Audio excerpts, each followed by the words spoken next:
Baler has proven itself to me so far as it's going to make a hay bale. So I'm going to take a small amount of time and pressure wash it and slap a coat of paint on it. I lightly sanded parts of it that were a little worse than the others.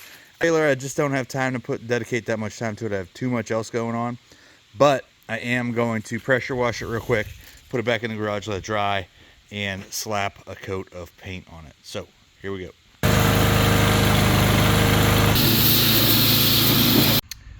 All right, here's the $200 forgotten hay baler now. I got my old paint gun out and slapped some paint on it in a bunch of places. All the flat spots I put on with the roller because I could get it way thicker. But it looks a lot better. It's uniform now. This is just an like I didn't do any prep. I just literally slapped paint on it, so it's not gonna last forever. I don't expect it to. Like I said, $200. I got $40. Well, I got $60 in paint in it now because I did get some yellow for the bands. But overall, it looks pretty good. And I know I haven't tried it yet, so I shouldn't have wasted my time painting it. But I can't help myself. I intend for it to work, and here's the bands that I painted up. So, yeah, I'm going to put the rest of the parts on, and we're going to try to make a bale one of these days, hopefully this week or next week. Well, I let this finish draining out, and I put the drain plug back in with a little bit of Teflon tape. So now I'm going to remove the fill plug / breather right there, that little square-headed plug right there. I'm going to take that out, and then I'm going to fill this with 90 weight gear oil until it spills out of there. When it spills out of there, it is full.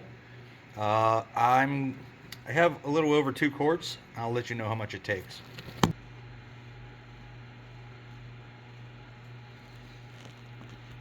All right, this took about just at 2 quarts to fill that up. So I went ahead and put that little square 5/16 is the size of it. Put that back in, tighten that down. I'm going to take this off, put the breather back in, and that's it. 5-minute oil change for this. Now that oil is changed, I'm going to move on to the pickup tines. I have 6 pickup tines to replace, and then I need to put the bands back on, so I'm going to get after that. All right, I have these 2 loosened up. This bolt should pop down out of here. Now I'm going to tap the bolt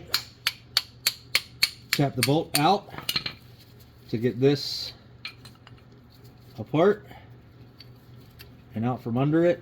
Okay, so I just squeeze this slightly together so I could get the bolt to drop down, back down in.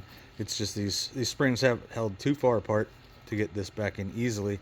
So, yep, just compressing that on the vise real quick. I will tap that down in there, the bolt down in.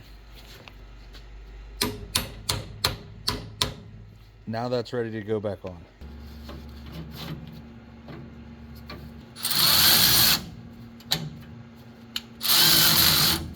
Now I just got to do that 4 more times. All right, all of the tines are good, new. Now it is time to put the bands back on.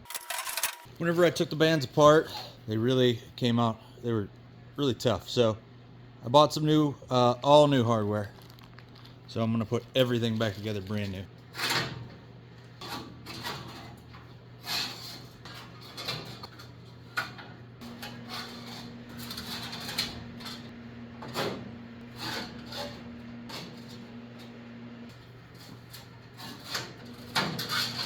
Okay, all the bands were on. They were kind of a pain in the ass, especially this outboard one was the biggest pain in the ass. I actually take the second one in out to get the first one started, but it started, it's done. All the new screws are in. I put them in with Loctite because they just go into a 1/4 inch piece of metal. Next thing is the little tucker finger things. There's one broken off. So I went to New Holland, and that little finger right there is $147. It's a straight piece of 5/8 metal. I don't know if it's aluminum or stainless. I went on Amazon, ordered a piece of 5/8 stainless, $20. So I'm gonna put that in. I'm gonna make this to a point like this other one, and then I am going to install it. I got that the 1/2 inch bolt loosened, and the little chunk that was left in there, that was still in there, out. This is aluminum, so I don't know. Maybe I'll replace this at some point so it'll break instead of bend or break all kinds of parts. But for now, I'm going to put it in there. Yeah.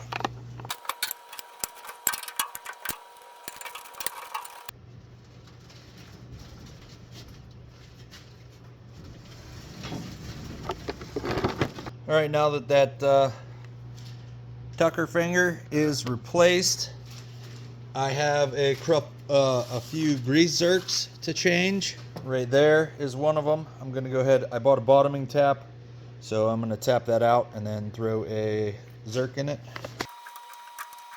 All right, that's a 1/4 high-speed steel bottoming tap, and now I could put a zerk fitting in it. If you saw the Forgotten Baler Part 1, you would have saw that right in here, right there, the overrun clutch was stuck, and it's because both the grease zerks on it were broken. I put it back together, got it lubed up, but I need to put zerks in it so I won't have that problem again. That's going to be next.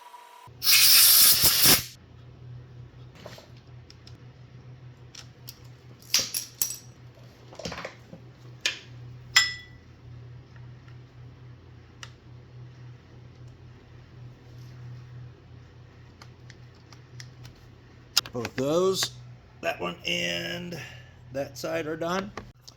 This right here is not the correct spring for this setup. This is. So I am going to remove this and the wire, baling wire back there, and put this in the correct place.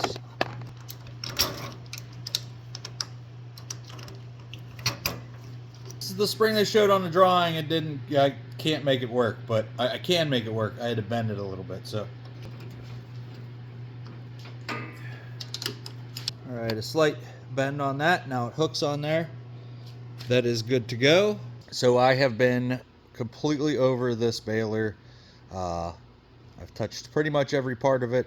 I've changed the oil. I've changed the springs. I still have to, the bale counter is the only thing that needs a spring now. I've painted it. I painted the bands. I put new pickup teeth on. I lubricated everything. I got some spare parts.